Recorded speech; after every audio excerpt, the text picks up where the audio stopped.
Welcome to this explainer. All right, let's just jump right into this. Today, we're unpacking literally the most famous foundational myth of ancient Rome, the legend of Romulus and Remus. You know, this isn't just some old campfire story. It's the absolute blueprint for how this massive city got its name. And honestly, more importantly, it totally sets the stage for Rome's incredible imperial destiny. As we go through this today, just keep in mind that this wildly dramatic tale was deeply baked into the Roman psyche. It perfectly highlights that fierce, highly competitive spirit that they genuinely believed was just flowing through their blood. And that brings us to a really dark, heavy core question. How exactly did a murder birth an empire? Because to truly understand Rome, you really have to understand this thrilling, foundational dynastic struggle. I mean, it is a story of survival, insane ambition, and ultimately a tragic betrayal that perfectly captures how the Romans saw themselves and their place in a really brutal world. Okay, moving into section 1, betrayal and alba longa, a usurper's plot. So pretty much every great myth needs an inciting incident, right? And ours begins with a totally classic usurper trope in the ancient Latin city of Alba Longa. The chaos unfolds super fast. The rightful king, Numitor, is violently overthrown by his ambitious younger brother, Aemilius. But, Aemilius isn't satisfied with just taking the throne. He actually needs to secure it. So he forces Numitor's daughter, Rhea Silvia, into the priesthood. But then the gods intervene. The god of war, Mars, falls in love with Rhea Silvia, and she miraculously gives birth to twin boys, Romulus and Remus. Let's just pause for a quick second on Rhea Silvia's forced priesthood, because it's actually absolutely crucial to understanding the stakes here. A Vestal Virgin was a priestess sworn to lifelong chastity. Think of this as, well, the ultimate political checkmate. Amulius basically forced her into this specific role to absolutely guarantee she'd never bear heirs. He was trying to completely sever the royal bloodline so no one could ever challenge his stolen throne. It was just a highly calculated, cold-blooded political move. But as we know, that plan spectacularly failed. So, with the twins born, King Amulius is now completely terrified of a future rebellion. Naturally, he orders the newborn infants to be executed. However, the servant assigned to this really grim task simply couldn't bring himself to murder the babies.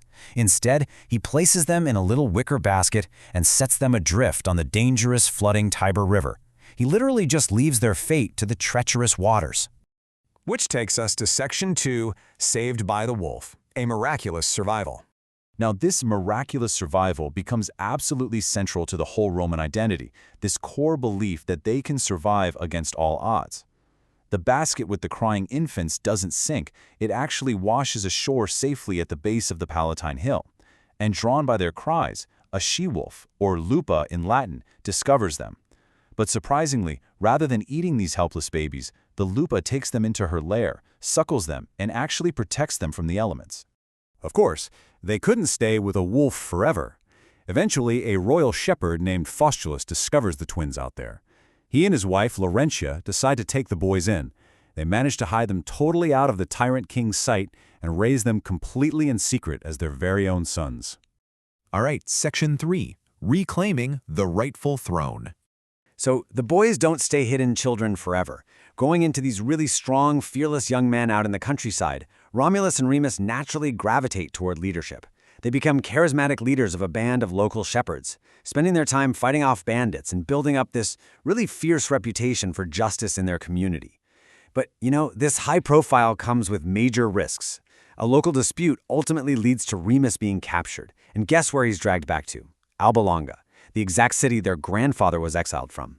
Romulus doesn't just let his brother go. No way! They launch a full-scale rescue mission. Amidst all the chaos of saving Remus, they finally expose their true royal heritage to the city. They execute the tyrant king Amulius and successfully restore their grandfather Numitor to his rightful throne. This kind of bloody, highly decisive action reflects exactly how the Romans viewed their own sense of justice. Swift, totally unforgiving, and victorious. Moving on to Section 4, the dispute over Rome. But hey, the story doesn't end with some happy family reunion. The twins decide to leave and build their very own city. But that fierce, highly competitive spirit we talked about, it begins to seriously fracture their brotherhood in a bitter, gridlocked rivalry. They literally cannot agree on where to locate their new city, or even what to name it. Romulus heavily favored the Palatine Hill, the exact place they supposedly washed ashore. Remus, on the other hand, favored the neighboring Aventine Hill. They're at a complete standstill. Totally unable to compromise, they decide to settle this massive dispute by letting the gods decide. They turn to a really ancient practice called augury, which is basically divination by observing the flight patterns of birds. They truly believed the gods would send them a clear, undeniable sign from the sky to declare a winner. But the sheer absurdity of their petty dispute really shines right here. So, Remus climbs the Aventine Hill, and he spots 6 vultures first. Then, shortly after, Romulus climbs the Palatine Hill and he spots 12. So, who wins? Well, Remus claims victory because he saw the birds first. But Romulus claims victory because he saw more birds. I mean, sibling rivalry at its absolute finest, right? The god's sign didn't actually solve anything, it just gave them both a fresh reason to claim the crown. Which brings us to our final act, Section 5, Blood on the Boundaries. So the petty arguments are over, and the tensions just completely boil over into open violence. To really understand this conflict, we need to understand the Sulcus Primigenus. This was the sacred boundary furrow that officially marked a new city's defenses. Romulus basically just ignores his brother's claim entirely and begins digging this sacred trench to mark his walls and officially claim his territory over on the Palatine Hill. And the escalation to fratricide here is just shockingly rapid. While Romulus is digging his sacred trench, Remus, feeling super bitter and dismissive, mockingly jumps right over the low dirt line. He's doing this to prove just how easily his brother's new defenses could be breached. Well, feeling deeply disrespected and enraged, Romulus strikes his brother down. Just like that, in a sudden flash of anger, Remus is killed. It's a completely ruthless outcome. With his brother dead, Romulus goes on to establish the city completely alone. He names it Rome, or Roma, right after himself, and then promptly crowns himself as its very first king. As Romulus killed his brother, he reportedly made this incredibly chilling declaration: "So perish everyone else who shall leap over my walls." Now, this isn't just some dramatic movie line. It directly anchors the wild events of this myth to the uncompromising, brutal psychology of Roman Empire building. It was basically a loud warning to the world. Rome will not be disrespected, and Rome will let absolutely nothing, not even family, stand in the way of its borders. And all of this culminates in one very specific, monumental year, 753 BC. This is the exact year the Roman timeline officially began.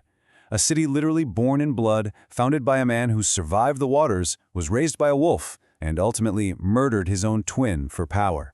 It really leaves you wondering, doesn't it? If an empire's very foundation demands the ultimate betrayal, what other terrible costs would that same empire demand as it went on to conquer the world? Thanks so much for joining me on this explainer. I really hope this helped you visualize the incredibly dramatic origins of Rome.